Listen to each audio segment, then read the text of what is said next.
Hey, so when you think of Canada, what comes to mind? Probably maple syrup, hockey, you know the deal. But beneath all that, there's a really fascinating question.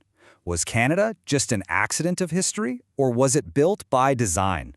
Today, we're going to dig into the deliberate choices, the big experiments that shaped this massive nation. Let's figure out what really makes Canada, well, Canada. First things first, we have to get our heads around the scale we're talking about here. So, just for a second, I want you to try and picture a country so incredibly vast, it almost doesn't seem real. I mean, think about that. From top to bottom, it covers more than half of the entire Northern Hemisphere. That's not just a big country. That is a continent-sized nation. It's a staggering amount of space. To really get it, you've got to look at the numbers. And believe me, when it comes to geography, Canada is a land of some serious superlatives. Okay, now this is where it gets really interesting. Look at this chart. By land area, Canada is the second biggest country in the world. Absolutely massive. But then you look at its population, and it drops all the way down to 37th. So you have this gigantic country with a surprisingly small number of people living in it. And that contrast, that's the key to understanding everything else. Let's just quickly run through some of these stats, because they're pretty mind-blowing. We've got the second largest country. It crosses 6 time zones, holds 20% of all the world's fresh water, and has the longest coastline on the entire planet. It's a country of extremes for sure. Which, of course, brings us to the biggest question of all. If the country is this huge, but the population is relatively small, then who exactly are the people calling this enormous place home? So let's jump into our next section, because the answer is pretty incredible. It turns out the population is just as diverse as the landscape is vast. You could almost say Canada is a world in one country. This chart here gives us a really great snapshot. You've got about half the population descended from the original British and French settlers. But then, look at this, almost another half, 46%, are immigrants from other parts of Europe and Asia. And about 4% are from the First Nations, the original peoples of this land.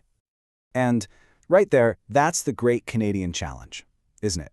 You have this incredible mix of people from all over the world spread out across this immense territory.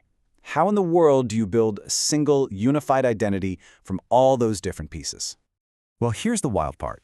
The answer wasn't an accident. It was a choice. It was a design. Canada decided to run a unique national experiment. They made multiculturalism an official state policy.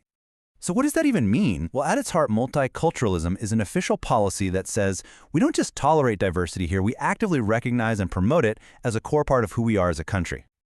This table just breaks it down perfectly. The goal? Simple. Treat every culture as an equal. And the method is key. Instead of trying to blend everyone together, the idea is to actually encourage different groups to hold on to their unique traditions. This whole thing is backed by law, the Multiculturalism Act, and the goal is to create what they call a pluralistic society. This comparison makes it super clear. You've heard of the United States as a melting pot, right? The idea that cultures arrive and all melt together to form one new single American identity. Well, Canada took a completely different approach. They call it the cultural mosaic. Think about a mosaic. Every single tile keeps its own unique color and shape. They don't melt, but together all those distinct pieces form one big, beautiful picture. That's the idea. So, the big question is, did it work? Has this grand experiment paid off? Let's take a look at the results of building a nation by design. Honestly, the results really speak for themselves. Canada is a stable, successful, modern nation. It's part of the G7 group of leading economies, and it's a world leader in everything from agriculture to energy tech to telecommunications. The thinking is that the social stability that comes from this multicultural approach provides the foundation for all this economic success. And this isn't just a vibe, you know? The data totally backs it up. According to the World Factbook, Canada's got the 16th largest economy on the planet by GDP, and it's the 14th largest exporter. It's a serious player on the world stage. And this quote just sums up the whole philosophy perfectly. The big takeaway from this whole experiment is the belief that respecting differences, instead of trying to get rid of them, is what actually makes a country stronger and more resilient in the long run.